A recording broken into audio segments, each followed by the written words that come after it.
थांनाय सिरांसाल हर कमलपुर बखाक्सटेनि 46 सुरमा विधानसभा पूर्वदेवी रामचय सामुं सिद्रा तांनाय रकबाय चप्रबजाखा तृणमूलनि आदंरक दिनै कुलाय दलाय हांखर साखामनग थांगै नायखा फातार हास्ते ते हास्तेनि टीएमसी नि आदंरक चप्रबजाकनाय रकबाय मालाख्या ते कगलाम सालाख्या यागल ककथुमनि बसकांग दादाक सिदाकिंगै साखा हास्तेनि तंखर बेलाय किरिमा सिंसा हास्तेव बाय इलेक्शन नतैयै तंकसां करिनि बाय इलेक्शन कमिशनार नि बखाक सोंमुंथि साका आसक सिमिया साखाम नकनि सेबसाब्रकनो तैब सोंमुंथि साका সেটা একদম কঙ্কালসার যে চেহারাটা সেটা প্রকাশ পাচ্ছে এর থেকে আর বেশি কিছু বলার নেই এইভাবে এখানে চিকিৎসা হবে আপনাদের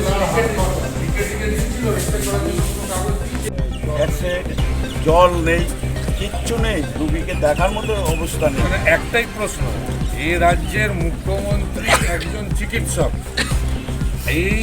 এবং সবথেকে বড় কথা 4 বছরের উপরে হয়ে গেল এই সরকার প্রশাসনে রয়েছে আর স্বাস্থ্যের কি কঙ্কালসার চেহারা একবার কেউ হসপিটাল ঘুরে এলে সে বুঝতে পারবে লো ভোল্টেজ বিদ্যুৎ নেই জল নেই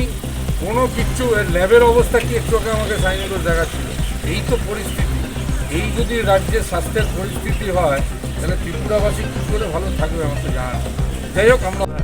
স্বদেশী নেতৃত্বরা কেন্দ্রে আমাদের সুস্মিতা দেব এমপি আমাদের রাজীব বন্দ্যোপাধ্যায় যিনি দায়িত্বপ্রাপ্ত রাজীব দা বা আমাদের সাইনি ঘোষ থেকে শুরু করে স্থানীয় নেতৃত্বরা সবাই আছে এখানে আমরা চাইছি যে ইলেকশন কমিশন এখন তো ইলেকশন কমিশনের রোল চলছে 4.5 বছর বিপ্লব বাবুর রেজিমে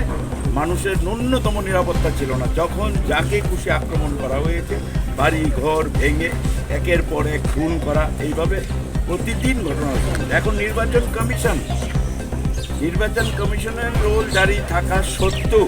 কীভাবে ঘটনাগুলো ঘটছে নির্বাচন কমিশন কী কৈফিয়ত দেবে আমরা কিন্তু সেই ঘটনাগুলো লিখে যাচ্ছি প্রতিবাদ করছি প্রতিদিন জানাচ্ছি আবার এবং আমরা আমাদের কাছে খবর এলো রাজীব দা বলেছে সুস্মিতা ম্যাম বলেছে যে আমাদের 6 জন আমরা একটা অফিসিয়াল প্রেস কনফারেন্স করছি ঠিক আছে যাচ্ছে আজকে আমরা একটু পরে তৃণমূল কংগ্রেস আমরা অফিসিয়াল প্রেস